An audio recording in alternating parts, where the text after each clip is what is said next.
Forever 21 was once among America's fastest-growing fast fashion retailers. It transformed its once penniless founders into billionaires, established itself as a powerhouse in the fast fashion world, and at its peak, made $4.4 billion in revenue. But the once flush company is now preparing to file for bankruptcy. So, what happened?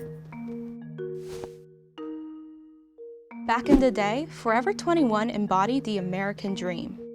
In 1981, Jin-suk and Toowon Dawn Chang moved to Los Angeles from South Korea with no money, no college degrees, and speaking little English. To make ends meet, Jin-suk worked as a hairdresser, while Dawn worked as a janitor, pumped gas, and served coffee, until he noticed that the people who drove the nicest cars were all in the garment business. So 3 years later, with $11,000 in savings, the Changs opened a 900-square-foot clothing store called Fashion 21. The couple took advantage of wholesale closeouts to buy merchandise from manufacturers at a discount. Their system worked. The store made $700,000 in sales its first year.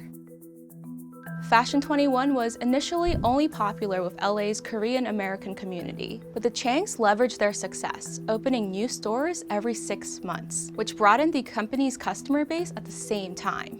They also changed the name to Forever 21 to emphasize the idea that it was for anyone who wants to be trendy, fresh, and young in spirit. The company's key to success was simple: cultivate a huge following by selling trendy clothing for low prices. While this is something that today's consumers pretty much expect, Forever 21 was one of the first to do it, and they were the fastest. Jin-suk was eventually approving over 400 designs a day, which meant the company could sell trends as they were happening, even if some of those designs landed Forever 21 in trouble.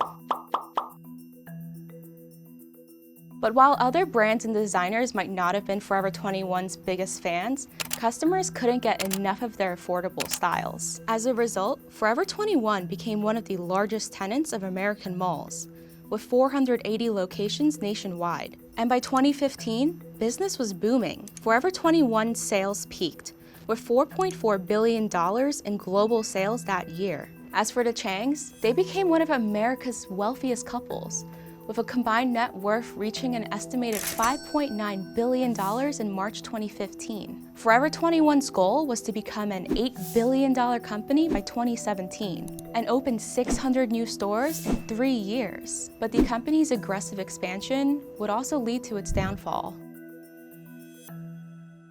Part of what made Forever 21 popular in the first place was its fast fashion model. Even though its products were always mass-produced, they still felt unique because its stores only sold select styles for a limited time. However, as the company focused on growing bigger, its styles became more cookie-cutter. As a result, Forever 21 started to lose touch with its core customers, while competitors like H&M and Zara rose. No longer the trendsetter, Forever 21 became the butt of the joke.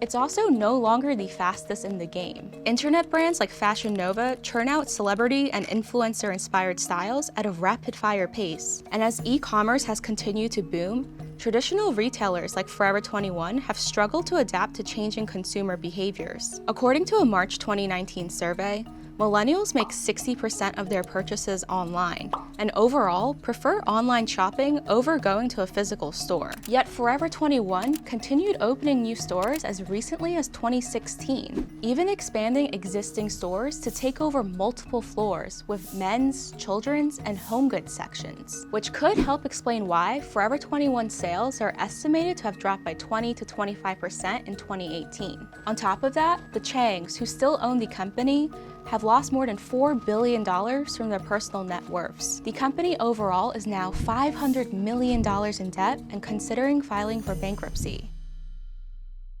Forever 21 has already started downsizing its stores, and as one of the largest tenants of America's malls, a widespread shutdown of Forever 21 could exacerbate what's already being referred to as the retail apocalypse, which has already closed more than 15,000 retailers across the US and could shut down 75,000 more, according to investment firm UBS. But bankruptcy doesn't always mean the end for a company. In fact, it could give Forever 21 time to restructure and bounce back. The company could shut down its least profitable stores and try rebranding itself. But in an age of cheap internet boutiques and fast fashion empires, this might not be enough. So it turns out, Forever 21 might not be forever after all.